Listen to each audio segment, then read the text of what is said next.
Now we will start from the topic criticism. What is criticism? It is an overall term for studies concerned with defining, classifying, analyzing, interpreting, and evaluating works of literature.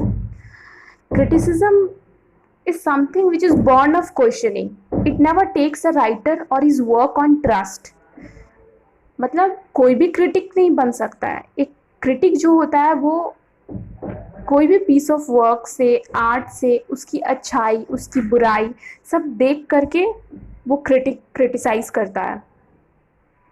A critic is an ideal reader. He traveled much in the realms of gold.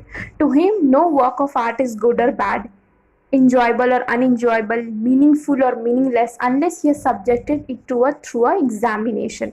जब तक कि कोई critic अच्छे से किसी subject matter पे study ना कर ले, हिस्टोरिकल बैकग्राउंड ना पता हो, एनालाइज ना कर ले, इंटरप्रेट ना कर ले, तब तक वो ये नहीं कह सकता है कि ये वर्क खराब है या अच्छा है. So this was about little bit introduction about criticism, because in further we will study the whole topic. Now we have forms of criticism. First we have theoretical criticism. Theoretical criticism is an explicit theory of literature. मतलब according to this criticism, writers and their work evaluated on the basis of certain norms and principles.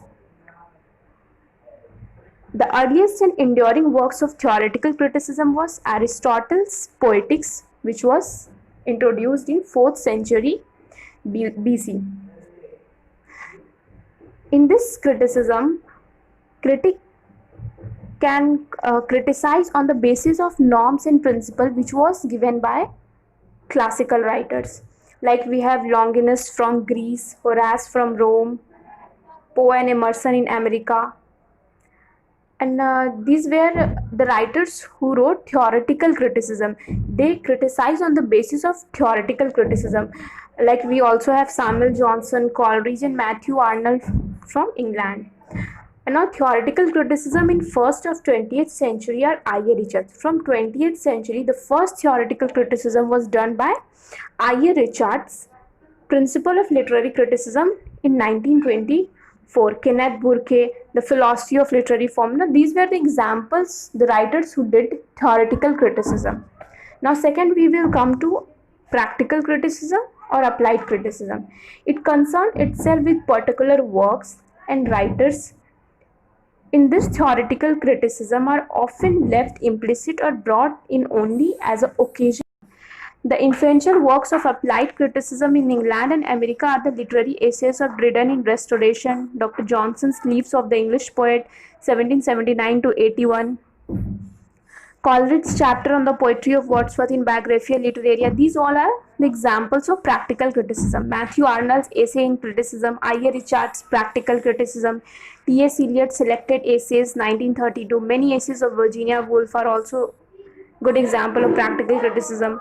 These are typical mode of practical criticism. In practical criticism, a frequent distinction is made between impressionistic and judicial criticism.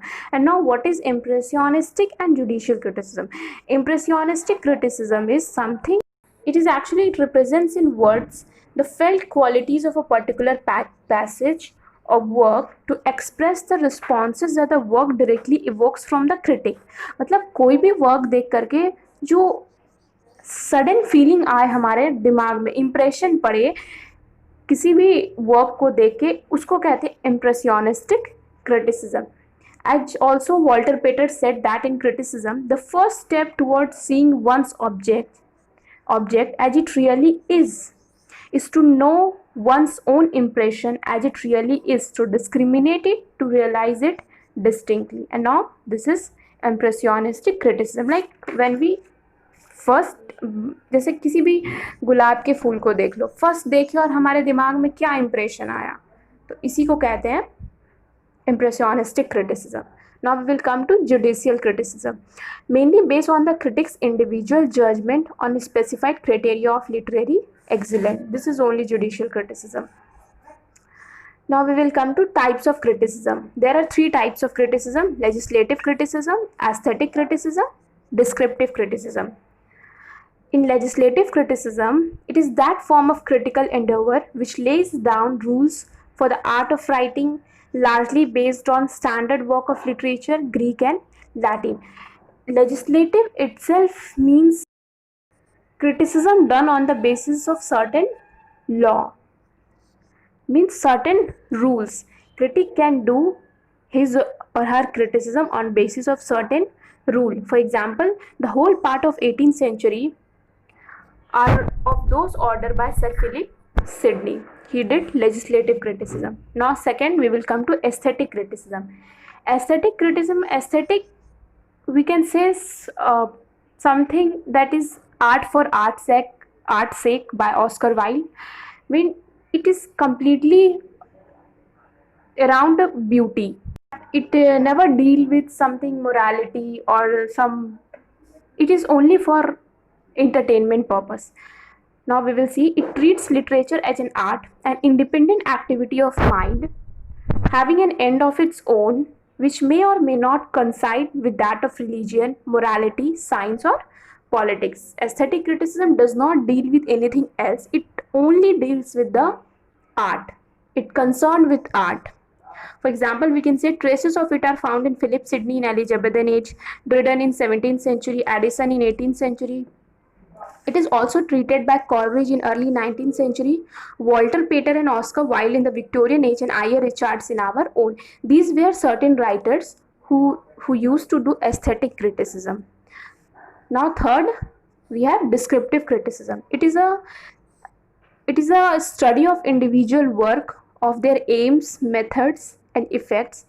Most popular among three, we have Ben Jonson's conversation with Drummond and Dryden's prefaces, in which he discusses his own works to defend them from his detractors. Much English criticism are of this nature. Means nowadays, from modern age, this descriptive criticism is very much famous and very much used. Now this was about criticism. Now we will start the history of criticism, how criticism came,